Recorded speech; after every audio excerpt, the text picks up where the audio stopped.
Folks, hello and welcome to Tavern Chat. I'm your host, Eric Tenkar, your bartender in the OSR, your main proprietor at the Tenkar's Tavern blog. Down below, there is a link to Tenkar's There's Tavern.games/DCC. It's an affiliate link.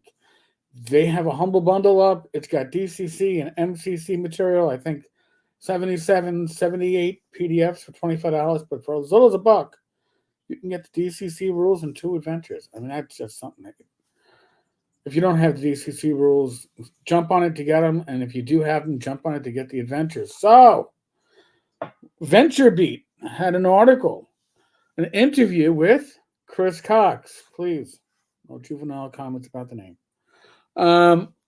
And there's a lot of questions about AI. And I am going to go over some of what Chris Cox says about AI and says about the OGL and says about D&D. And I'm going to tell you something that I'm pretty sure I would put a month's pension down that they're not saying. So, Cox, there are a couple of things. Maybe not high gear yet. Brian started about 6 or 9 months ago, but we're definitely shifting up to gear 2. We're doing some stuff around AI that's really interesting. Now, this is at Hasbro. As I said before, we're trying to do a new AI product experiment once every 2 or 3 months. That's 4 to 6 AI experiments a year. That's trending to be more game focused for us, a little more gamified. We're trying to keep it toward older audiences to make sure all the content is appropriate. Well, why older audiences? Older audiences have the money, right? More disposable income, generally speaking, the older that you get. Nothing there is all that surprising. All right. The fact that they're doing 4 to 6 AI experiments, and they mentioned, I think there was like, I don't know, like a Scrabble AI experiment that they were doing. So they're trying to learn how to make AI gamified. Why? Microtransactions, folks. Microtransactions. Back to Chris. The advantage we have, it's funny. This is cutting edge technology, and Hasbro is a 100-year-old company, which you don't usually think is, usually you think there's a threat there. But when you talk about the richness of the lore and the depth of the brands, D&D has 50 years of content that we can mine. Now, when they talk about mining 50 years of D&D content, they aren't talking about mining and just republishing. No, they're talking about they got 50 years of D&D content that they can put into an AI chatbot type of writer and pop out adventures. But we'll get more to that. Literally thousands of adventures that we've created. Remember, Hasbro, WotC has created, not the authors. The authors don't have ownership, right? Remember that. Probably tens of millions of words we own and we can leverage. Magic the Gathering has been around for 35 years.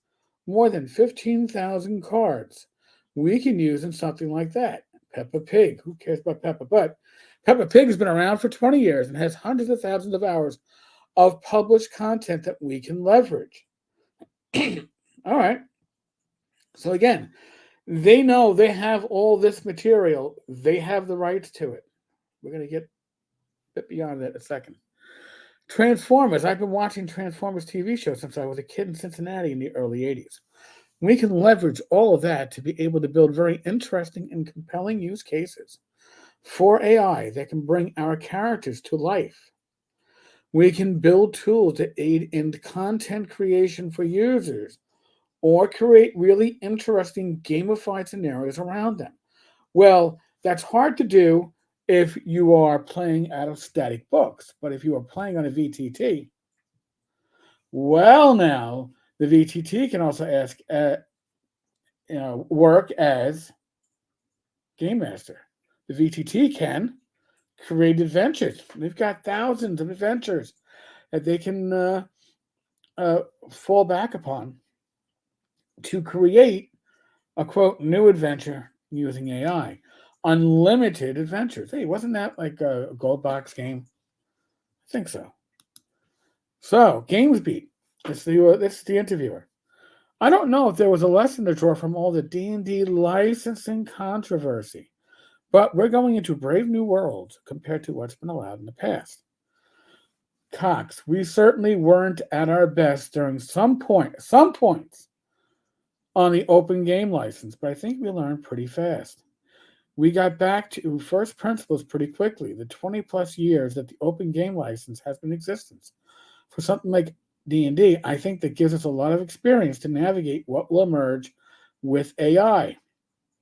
And just generally the development of user-based content platforms, whether it's Roblox or Minecraft or what Epic has up their sleeves, or they're not saying this, our own VTT.